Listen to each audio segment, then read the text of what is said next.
Iran Israel যুদ্ধবিরতির পর প্রথমবারের মতো জাতির উদ্দেশ্যে ভাষণ আয়াতুল্লাহ আলী খামেনির। ইসরায়েলের সাথে লড়াইয়ের প্রেক্ষাপট, ফলাফল সহ নানা ইস্যুতে কথা বলেন ইরানের সর্বোচ্চ নেতা। বৃহস্পতিবার ইরানের গণমাধ্যমে প্রচার করা হয় আয়াতুল্লাহ আলী খামেনির এই ভাষণ। লড়াইয়ে তার দেশ জয়ী হয়েছে বলে দাবি করেন খামেনি। বলেন, যুক্তরাষ্ট্র না জড়ালে ইসরায়েলকে পুরোপুরি ধ্বংস করে দেয়া হতো। যুক্তরাষ্ট্র সরাসরি এই যুদ্ধে প্রবেশ করেছে, কারণ তারা মনে করেছিল এই যুদ্ধে যদি তারা জড়িয়ে না পড়ে তাহলে ইসরায়েলকে আমরা পুরোপুরি ধ্বংস করে দেব। কিন্তু যুক্তরাষ্ট্র এই যুদ্ধ থেকে কোনো সফলতা পায়নি। আমেরিকার গালে আমরা সজোরে চর বসিয়ে দিয়েছি।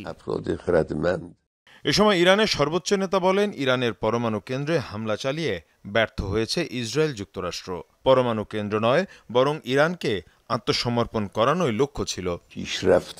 ইরানের পারমাণবিক স্থাপনাগুলোতে আক্রমণ করে যুক্তরাষ্ট্র কোনো কিছুই অর্জন করতে পারেনি। তাদের লক্ষ্য ছিল ইরান যেন আত্মসমর্পণ করে, কিন্তু আমরা তা করিনি। গেল এক সপ্তাহ ধরে জনসমক্ষে অনুপস্থিত ছিলেন খামেনি। ফলে ইরানের সর্বোচ্চ ধর্মীয় নেতার অবস্থান নিয়ে সৃষ্টি হয় ধোঁয়াশার। মীর মুশফিক আহসান, যমুনা নিউজ।